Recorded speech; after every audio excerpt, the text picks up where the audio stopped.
ಸಭೆಯಲ್ಲಿ ಯಾರಾದರೂ ಈ ಆಗಿದ್ದಾರೆ ಅಥವಾ ವೈರಿಗಳೇನಾದರೂ ಯುದ್ಧಕ್ಕೆ ಬರ್ತಾರೆ.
ನಮ್ಮ ಅರಮನೆಯ ಪಂಡಿತರು 9 ಗ್ರಹಗಳ ವಿಚಾರವನ್ನು ಚರ್ಚೆ ಮಾಡುತ್ತಿರುವಾಗ 8 ಗ್ರಹಗಳ ವಿಚಾರವನ್ನು ಕೇಳಿದಾಗ ನನಗೆ ಯಾವ ಆಕ್ರೋಶವಾಗಲಿ ಆವೇಶವಾಗಲಿ ನನಗೆ ಹುಟ್ಟಲಿಲ್ಲ.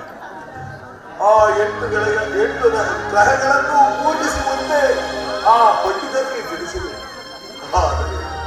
ಆದರೆ ಚಂದ್ರ ಕಡೆ ಗ್ರಹವಾದ ಆ ಶನಿದೇವನನ್ನ ಪಂಡಿತರು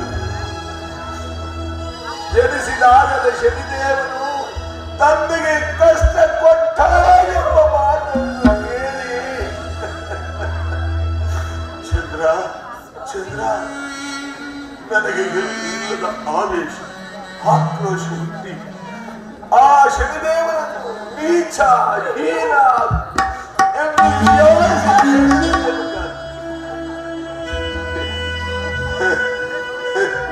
ಏನು ಮಾಡಲಿಕ್ಕಾಗ್ತದೆ? ನನ್ನ ಮಂದ ಬುದ್ಧಿಯಿಂದ ಆತನನ್ನು ಸೇರಲು ಅಪರಾಧ ಮಾಡಿಬಿಟ್ಟಿದ್ದೆ. ಇನ್ನು ಆ ಶನಿದೇವನಿಂದ ಮುಂದೆ ಎಂತ ಕಷ್ಟ ಬರುವುದು ಕಾಣಲ್ಲ. ಏನು ತಾನ ಮಾಡುವುದು?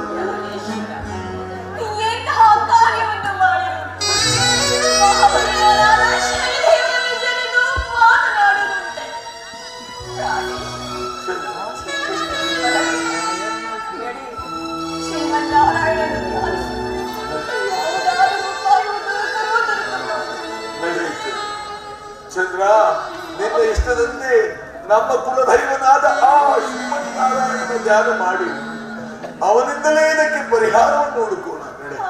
ನಡೆ.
ಪವಿತ್ರವಾಗಿರುವುದರಿಂದ ನಾನೇನು ಮಾಡಲಾರೆ.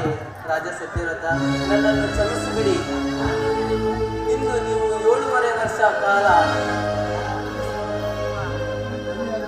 ಎಲ್ಲಿಯಾದರೂ ಹೋಗಿ ಕಾಲ ಕಳೆದು ಮತ್ತೆ ನಿಮ್ಮ ರಾಜ್ಯಕ್ಕೆ ಹಿಂತಿರುಗಬೇಕು. ಇಂದು ನಾನು ಹೊರಡುವೆ.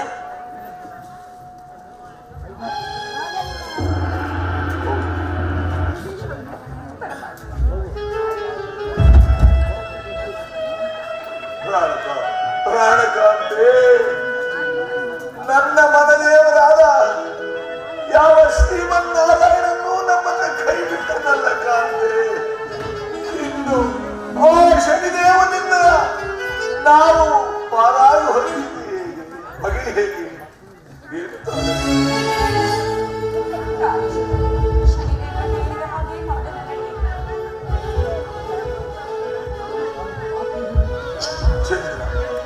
ಚಂದ್ರ, ನಾನೊಂದು ಮಾತನ್ನು ಹೇಳಲಿಕ್ಕೆ. ಚಂದ್ರ, ನವಮಾಸದ ಗರ್ಭಿಣಿಯಾದ ನಿನ್ನನ್ನು ಕರೆದುಕೊಂಡು ನಾನು ಎಲ್ಲಿಗೆ ಹೋಗಬೇಕು?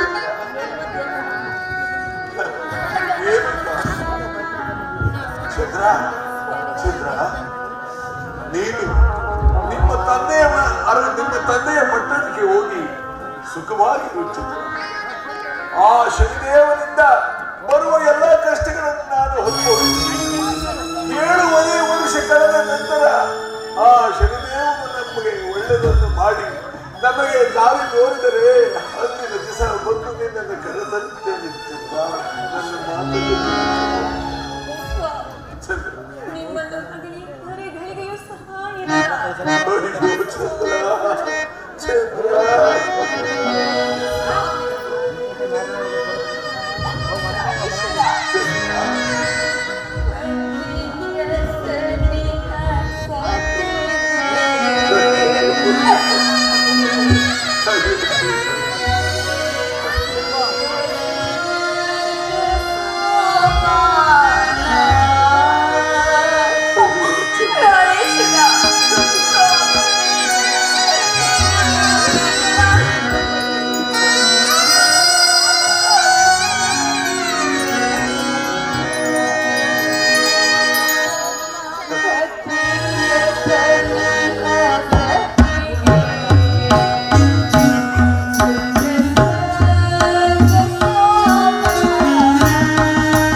ನನ್ನ ಸರಿಯಾದ ನವಮಾಸದ ಗರ್ಭಿಣಿ ಈಕೆಗೆ ಎಷ್ಟು ಹೇಳಿದರೂ ನನ್ನ ಜೊತೆಯಲ್ಲಿ ಬರಬೇಡ ಎಂದು.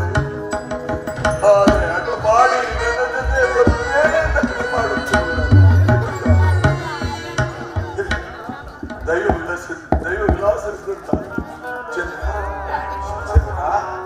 ನೀನು ಸಹ ನನ್ನ ಜೊತೆ ಬರುವಂತೆ ನಡೆ ಚಂದ್ರ. ನಾವು ಇದೇ ದಿನ ಈ ರಾಜ್ಯವನ್ನು ಬಿಟ್ಟು ಬೇರೆ ಪರರಾಜ್ಯಕ್ಕೆ ಹೋಗಬೇಕಾಗಿದೆ.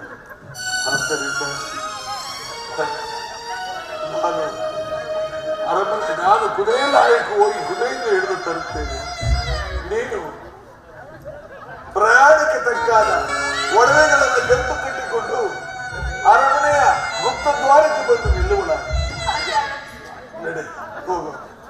ಚಂದ್ರ ಚಂದ್ರ ಚಂದ್ರ ನನ್ನ ಮಾತಿಗೆ ನಿನಗೆ ಬೇಜಾರಿಲ್ಲ ತಾನೆ? ಅರಮನೆಯಲ್ಲಿ ಸುಖವಾಗಿ ಮಾಡಬೇಕಾದದನ್ನು ನನ್ನ ಜೊತೆಯಲ್ಲಿ ಕರೆದುಕೊಂಡು ಹೋಗಿ ಅದು ಎಷ್ಟು ಕಷ್ಟಗಳನ್ನು ಕೊಡಬೇಕೋ ಏನು ಕಾಣಲಿಲ್ಲ ಚಂದ್ರ. ನಾವು ಪ್ರಯಾಣ ಮಾಡುವ ಈ ಒಡವೆಗಳನ್ನು ಧರಿಸಿಕೊಂಡು ಪ್ರಯಾಣ ಮಾಡಿದರೆ ನಮ್ಮ ಪ್ರಜೆಗಳೇನಾದರೂ ನಮ್ಮನ್ನು ಗುರುತಿಸಿ ಪ್ರಯಾಣಕ್ಕೆ ಅಡ್ಡಿಪಡಿಸಿದೆ. ಬೇಡ ಬೇಡ, ಕೋಪ ಮಾಡಿಕೊಂಡು ಬೇಡ. ಈ ಒಡವೆಗಳನ್ನು ತೆಗೆದಿಟ್ಟು ಹಳೆಯ ವಸ್ತುಗಳನ್ನು ಧರಿಸಿ ನನ್ನ ಜೊತೆಯಲ್ಲಿ ಪ್ರಯಾಣಕ್ಕೆ ಹೋಗುತ್ತಾಗಿದ್ದೇವೆ. ನಡೆ ನಡೆ.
ಇನ್ನು ಮುಂದೆ ಹೋಗಿ ನೋಡು. ಓಹೋ, ಇದು ಯಾವುದೋ ಒಂದು ದುರ್ಗವು ಬಹಳ ಆನಂದವಾಗಿ ನನಗೆ ಮನಸ್ಸಿಗೆ ಒಪ್ಪುವಂತ ಕಾಣುತ್ತದೆ. ಹತ್ತಿರ ಹೋಗಿ ನೋಡು.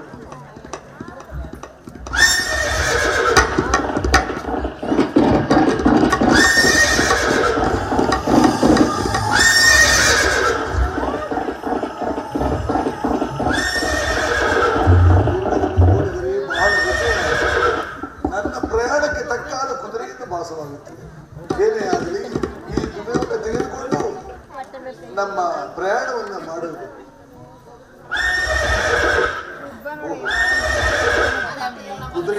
ಕುದುರೆಯನ್ನು ಮುಟ್ಟಿದ ಕೂಡಲೇ ಕುದುರೆಯನ್ನು ಬೆನ್ನಿನ ಮೇಲೆ ಹಸ್ತವನ್ನು ಇಟ್ಟ ಮಾತ್ರಕ್ಕೆ ಅದೇನೋ ನನ್ನ ಎಡಭುಜವು ಎದುರುತ್ತಿದೆ, ಎಡಗಣ್ಣು ಬಡಬಡನೆ ಬಿಡಿಯುತ್ತಿರುವುದಲ್ಲ. ಏನು ಇರಲಿ, ಆ ಎಲ್ಲಾ ಭಗವಂತನಾದ ಶನಿದೇವನ ನೀನೇ ಅಲ್ಲದೆ ಬೇರೆ ಎಲ್ಲವೂ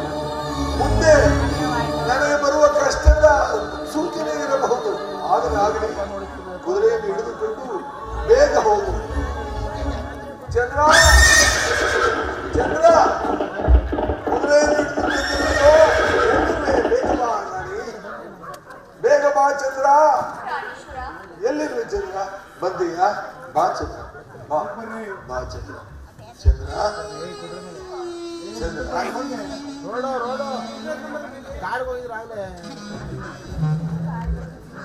ಚಂದ್ರ ಕುದುರೆಯನ್ನು ತಂದಿರುವೆ. ನಮ್ಮ ಪ್ರಯಾಣಕ್ಕೆ ತಕ್ಕಾದ ಕುದುರೆ ಇದೆ.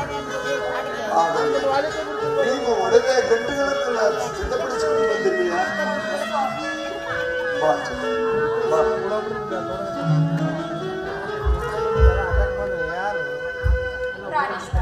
ಬೆಳಗ್ಗೆ ಹರಿಯುವ ಪ್ರಜೆಗಳ ಮುಂದೆ ಹೋಗಲು ಬಿಡುವುದಿಲ್ಲ.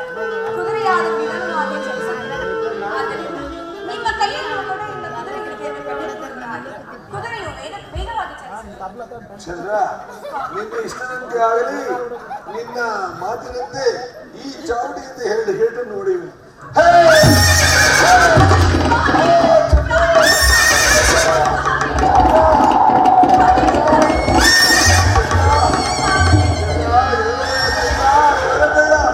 ನಿನ್ನ ಮಾತನ್ನು ಕೇಳಿ ಈ ಕುದುರೆಯನ್ನು ಬಿಟ್ಟು ಗಗನಮಾನಕ್ಕೆ ಹಾರುತ್ತಿರುವುದಲ್ಲ ಚಂದ್ರ.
ಆ ಗಂಟನ್ನು ಪಕ್ಕದಲ್ಲಿ ಹೆಚ್ಚಿಕೊಂಡು ಇಲ್ಲಿ ಕುಳಿತುಕೊಳ್ಳೋಣ. ಬಾ ಚಂದ್ರ, ಬಾ. ಈ ಕುದುರೆಯನ್ನ ಆ ಮರದ ಬುಡದಲ್ಲಿ ಕಟ್ಟಿ ಬರುತ್ತೆ. ಇನ್ನು ಈ ದಿನ ಬಹಳ ಕತ್ತಲಾಗಿರುವುದರಿಂದ ಈ ಘೋರ ಮಕ್ಕಳನ್ನು ನಾವು ಸೇರಿರುವುದರಿಂದ ಇಲ್ಲಿ ಹೋಗಲು ಸಾಧ್ಯವಿಲ್ಲವೂ. ಬೆಳಗಾದ ನಂತರ ಯಾವುದಾದ್ರೂ ಪಟ್ಟಣಕ್ಕೆ ಹೋಗುವುದು. ಹೆದರಬೇಡ ಚಂದ್ರ, ಹೆದರಬೇಡ. ಈ ಮರದ ಹತ್ತಿರ ಕುದುರೆಯನ್ನು ಕಟ್ಟಿ ಬರುತ್ತೇನೆ ಚಂದ್ರ.